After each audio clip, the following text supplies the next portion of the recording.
Hello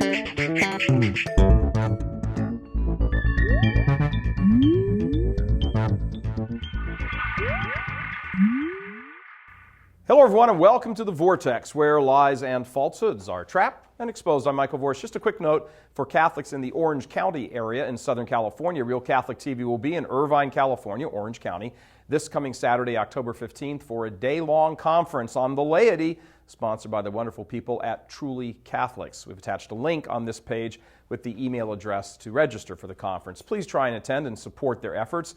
They're Catholics trying to make a difference. Again, all the info is on the links on this page. Now, under the category of seriously, last week a little firestorm started up on the campaign trail because a Baptist minister made a comment that Mormonism is a cult.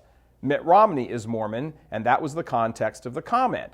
When pressed further on the topic, Reverend Robert Jeffress, a senior pastor at the First Baptist Church in Dallas, didn't back down, although he did get more specific. He said he wasn't talking about a sociological cult like Charles Manson or Jim Jones, but a theological cult.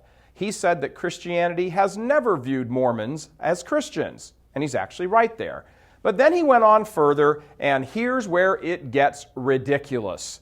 He asked rhetorically, how could Mormonism be Christian? Get this now, because Mormons came on the scene 1,800 years after Jesus, have their own book in addition to authentic scriptures, and have their own doctrines. Those 3 points. Awesome! Really? He just summed up perfectly why Protestantism is a heresy, meaning the Baptist faith, evangelical faith, Pentecostal faith, Episcopalianism, Presbyterianism, and all the other 40,000 Protestant denominations. And it's especially rich coming from a Baptist preacher. He points out that Mormonism is not really Christian, and rightly so, because it only began 1,800 years after Jesus. Laugh out loud. Yep, those Johnny-come-lately Mormons, nothing like that time-tested, enduring, authentic expression of Christianity known as Baptists, which began much closer in time to Christ, only 1,600 years after the Ascension. Aha! The Mormons aren't real Christians because they started 1,800 years after the Ascension, which means they obviously missed the 1,600-year later cutoff that allowed Baptists to sneak in under the wire. Then on to his point about the Mormons having their own scriptures. Yeah, again, true enough, they have the Bible, the wrong one, by the way, the King James Version, and they also have the Book of Mormon, a strange book if there ever was one as far as religious writs go. But what the preacher fails to recognize, again, is that of all of the 40,000 Protestant sects, one of which he belongs to himself, they also have their own set of scriptures manifested in 2 ways. One, the Protestant Bible is incomplete, owing to Martin Luther and his Zippo box cutter, where he cut out 7 whole books from the Bible, the same Bible which had been in use for over 1,000 years and still is to this day.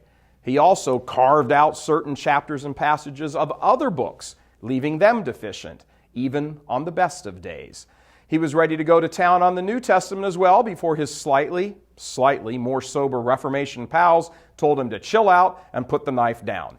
Add to this that he essentially said his new and deformed Bible could be interpreted by anyone to mean whatever they wanted it to mean.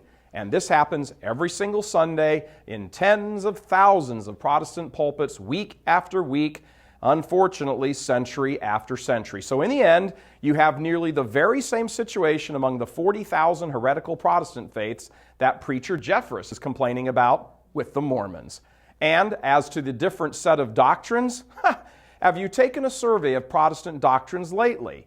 They can't even agree among themselves. Episcopalians cheer homosexuality, the Baptists don't. Presbyterians allow women clergy, Pentecostals don't. Well, at least some of them don't. Others do.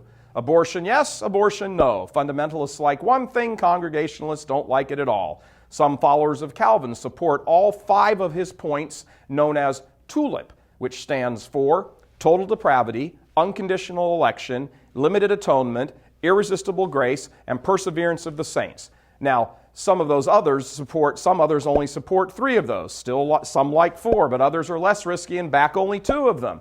Come on. There is more variety, which means confusion and theological chaos, among Protestants and their so-called doctrines than there are choices of French or Italian wine. By the way, there's another theological war among Protestants. Is alcohol allowed or is it not? When it comes to varying doctrines among Protestants, the hits just keep on coming. Now, when it comes to unchanging doctrine, one solid, ratified, forever scriptural text with only one authentic interpretation and an unbroken line back to the apostles and Jesus Christ himself, perhaps the real point that needs to be made is not why Mormonism is not authentically Christian, which it isn't, but why men like Preacher Jeffress haven't followed their own correct observations out to their logical conclusions and converted to the one holy Catholic apostolic faith. And just think, your mother always told you, never talk about politics or religion. This election is gonna be fun. God love you. I'm Michael Voris. Please help us keep delivering these kinds of messages that so desperately need to be heard and acted on. Join RealCatholicTV.com today as a premium subscriber. Become immersed in the faith established by Jesus Christ. The Catholic Church is the only hope against evil because that is its God-given mission. As our Lord said, apart from me, you can do nothing. Join RealCatholicTV.com today as a premium subscriber and come to learn and love Christ more deeply.